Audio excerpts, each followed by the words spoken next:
I stopped my mooching brother-in-law from using my truck, but then he wrecked it and liced and wait until you hear what went down when his parents stepped in.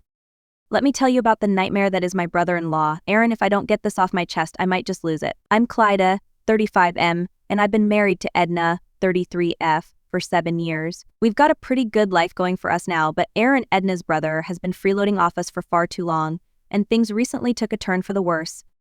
It all started out fairly innocent. A few years back, Edna and I worked hard to get where we are. I started my own landscaping business about 5 years ago. Those first couple of years were rough. We were living paycheck to paycheck, barely making it through. Edna, who's been my rock, even picked up extra shifts at the local diner to help us stay afloat. It wasn't easy, but we made it. And now, while we're not rolling in cash, we're doing well enough to own a small house and live comfortably. Aaron, on the other hand, hasn't had it together for years. He's 32, and let me tell you, he's always been the family's problem child growing up. He was the one who skipped school, got into fights, and could never hold down a job, but his parents always had some excuse for him. Oh, Aaron just needs more time, or he's got a good heart. He'll come around, except Aaron never did.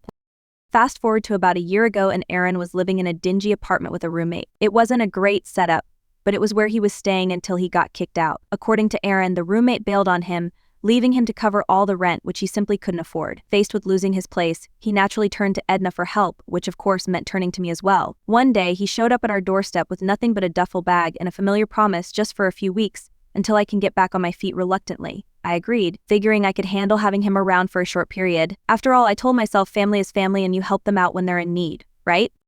Well, weeks turned into months, and before I knew it, Aaron was essentially living with us rent-free. He wasn't contributing anything, not for food, utilities, or rent. Every time I brought it up, he had some excuse.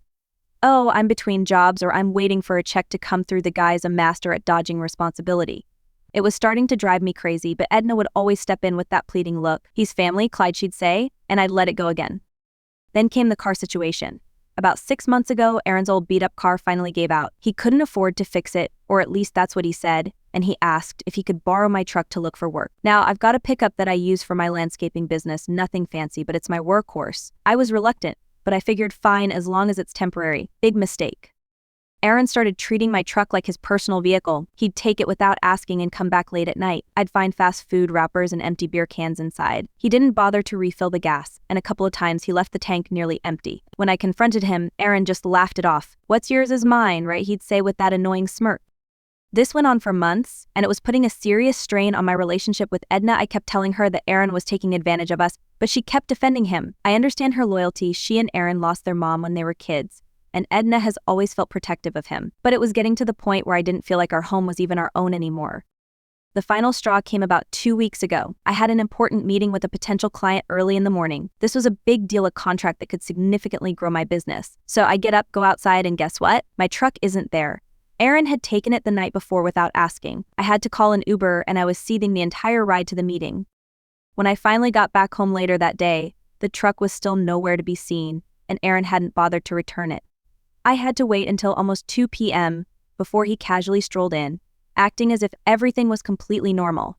I confronted him, asking where he had been and why he hadn't brought the truck back. He just shrugged it off like it was no big deal and said, "Relax, man. It's just a truck." That was the breaking point for me. I completely lost it. I told him, in no uncertain terms, that he was no longer allowed to use my truck, and that, on top of everything else, it was time for him to pack his things and move out.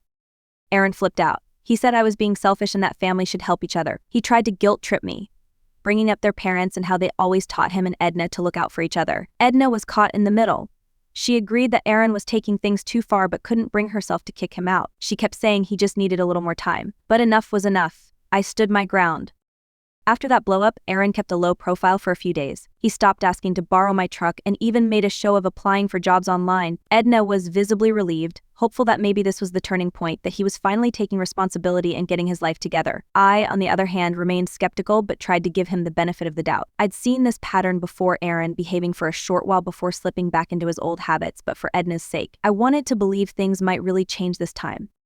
Then, last week, everything went sideways again. It was our anniversary, and Edna and I had planned a nice dinner at a fancy Italian restaurant we'd been wanting to try. Right before we were about to leave, Aaron came to us with this story about how he had a job interview the next morning across town. He desperately needed the truck to get there, and he promised to fill up the gas this time. Edna gave me that hopeful look, the one that said she really wanted this to be Aaron's turnaround moment.